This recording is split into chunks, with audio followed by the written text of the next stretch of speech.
কোনো রকম আটা মাখা ঝামেলা ছাড়াই নরম তুলতুলে মুখরোচক সকালের টিফিন জলখাবার খুব সহজে আর খুব তাড়াতাড়ি হয়ে যায়, সেইটাই আপনাদের সঙ্গে শেয়ার করব। নমস্কার বন্ধুরা, কাজল ভিলেজ কিচেনে সকলকে স্বাগত জানাই। রোজকার মতো আজও রান্নাঘরে চলে এলাম। আজকের রেসিপিটা প্রথম থেকে লাস্ট পর্যন্ত ভিডিওটি দেখতে থাকুন, আশা করছি বেশ ভালো লাগবে। তো চলুন তাইলে শুরু করা যাক। এখানে আমি 1 বাটি ময়দা নিয়ে নিয়েছি। ময়দাটা চাইলে তোমরা কম বেশি নিতে পারো, অথবা এই খাবারটা আটাতেও করতে পারো। একটা বাটির মধ্যে সমস্ত ময়দাটাকেই ঢেলে নেব। এবারে এর মধ্যে দিয়ে দেব স্বাদ মতো লবণ বা মাপ মতো লবণ। লবণটা আপনারা আপনাদের মাপ মতোই ব্যবহার করবেন। দিয়ে একটু ভালো করে মিশিয়ে নেব। খুব ভালো করে এবারে মিশিয়ে নিতে হবে। আর এর মধ্যে এবারে অল্প অল্প করে জল দেব। মানে যেই বাটি করে আমি ময়দা নিয়েছিলাম সেই বাটিরই আগে 1 বাটি জল দিয়ে দেব। খুব জোরে যখন খিদে পাবে, চটজলদি কিভাবে সকালের টিফিনই হোক বা সন্ধ্যার টিফিন, এরকম কিন্তু চটজলদি খুব তাড়াতাড়ি করে খেয়ে মানে তৃপ্তি পাবেন। আর খুব তাড়াতাড়ি হয়ে যায়, একদম কম সময়ের মধ্যে হয়ে যায়। এখানে 1 বাটি জল দিয়েছি, এটা কতটা মাখা মাখা হয়ে গেছে সেটা কিন্তু দেখতেই পাচ্ছেন। এবার আমি এখানে আরও হাফ বাটি জল দিয়ে দেব। দিয়ে এবারে এটাকে সুন্দর করে আমি গুলে নেব। আগে ভালো করে আমি ব্যাটারটাকে ফেটে নিলাম। আর ব্যাটারটা কতটা পাতলা করেছি সেটা কিন্তু দেখতেই পাচ্ছেন। হাতার গায়ে একটা খালি পাতলা কোট মানে যেরকম হয় সেরকমই ঠিক হয়েছে। খুব বেশি এটাকে ঘন করবেন না, এরকমই একটু পাতলা করেই ব্যাটারটা রেডি করে নিতে হবে। এইটা এবারে সাইডে রেখে দেবো, ততক্ষণে একটা কাজ করে নিয়ে যাবে। আমি আরও একটা পাত্র নিয়ে নিয়েছি বা বড় দিকে একটা থালা নিয়ে নিয়েছি। থালার মধ্যে দিয়ে দেব এইভাবে টুকরো করে নেওয়া শসা, মানে একটু লম্বা লম্বা করে আমি কেটে নিয়েছি। আর দেব আমি এখানে পেঁয়াজ। তো আপনারা আপনাদের বাড়িয়ে কমিয়েও নিতে পারেন সবজিগুলো। আর এখানে দেব আমি গাজর। গাজরটাকেও ঠিক এইভাবে আমি কেটে নিয়েছি।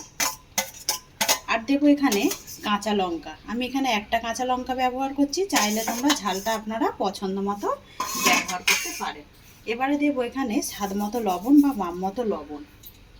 লবণটাকে দিয়ে খুব ভালো করে এটাকে মিশিয়ে নেব। সবজিতে আমি লবণ মাখিয়ে দিয়েছি। এবারে এইটাকে এখন সাইডে রেখে দেব।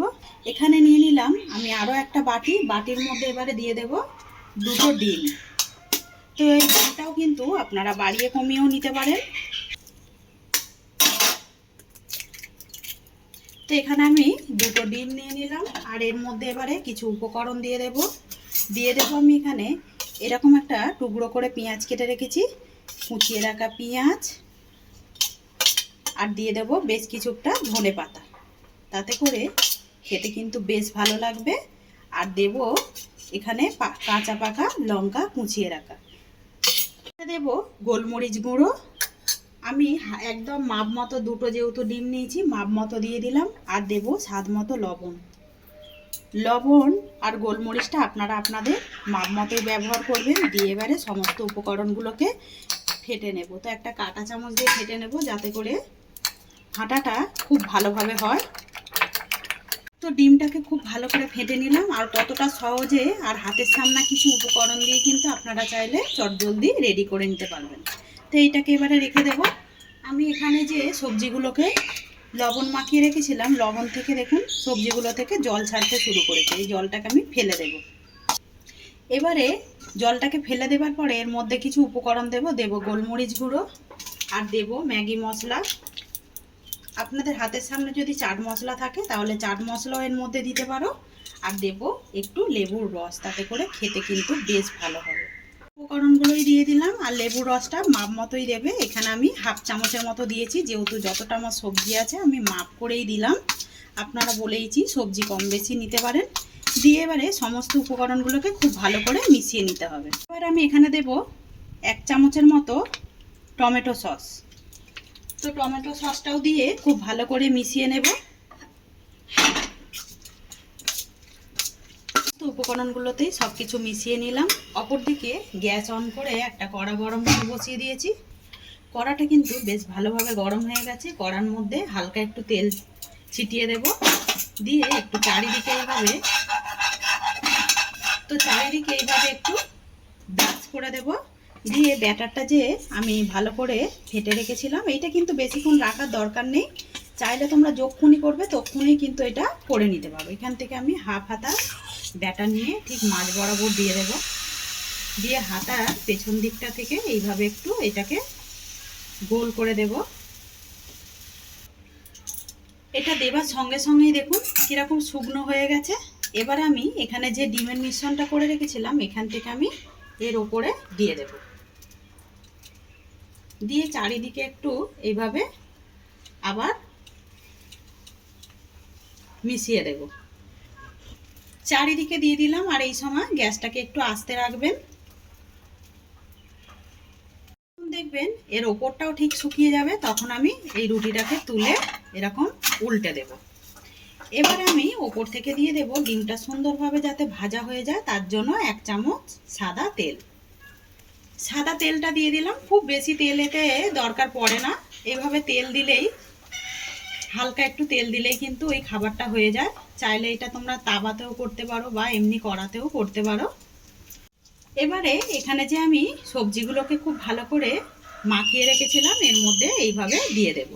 খুব বেশি দেবার দরকার নেই, তাতে করে কিন্তু উল্টানোর সময় এটা পড়ে যেতে পারে, তাই জন্য মাপ মতো একটু সবজি দিয়ে দিলাম। আর এটা বাচ্চাদেরকে কিন্তু সকালে টিফিনেও করে দিতে পারেন, নিজেদেরও যখন খিদে পাবে এটা কিন্তু খুব সহজে এইভাবে করে নিতে পারেন। এবারে আমি এইটাকে এর ওপরে ঢাকা দিয়ে দেব। ঢাকা দেওয়ার পরে এইটাকে নিয়ে এসে এর ওপর থেকে আবারও এটাকে উল্টে দেব। আমি সুন্দর করে ভালো করে মুড়ে নিলাম। আর খাবারটা কতটা তাড়াতাড়ি আর কতটা কম সময়ের মধ্যে হয়ে যায় সেটা কিন্তু দেখতেই পাচ্ছি। এটাকে বেশ উল্টে পাল্টে ভেজে নিলাম। আর আমি এখানে আরো একটা বড় ধরনের একটু খুন্তি নিয়ে নিয়েছি, যাতে করে এটা তুলতে সুবিধা হয়। এটাকে একটা নামিয়ে নিলাম, আর কতটা তাড়াতাড়ি হয়ে যায় আর কতটা একদম মুখরোচক ভাবে খেতে লাগে সেটা কিন্তু দেখতেই পেলেন। অপর দিকে আমি আরো একটা গড়ে নেব, আর আমি সমস্তগুলোই গড়ে নিয়ে ফিরে আসছি।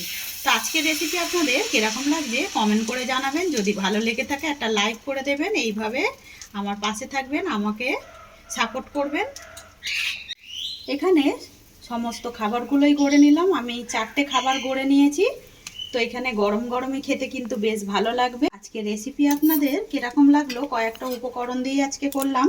রেসিপিটি যদি ভালো লেগে থাকে তাহলে একটা লাইক করে দেবেন, এইভাবে আমার পাশে থাকবেন, আমাকে সাপোর্ট করবেন। আমার এরকম নিত্য নতুন রান্নার জন্য পাশে থাকা বেল আইকনটি প্রেস করবেন। সবাই ভালো থাকবেন, সুস্থ থাকবেন। ধন্যবাদ। আবারও কোনো নতুন রেসিপি নিয়ে ফিরে আসবো। আজকের মতো এই পর্যন্ত।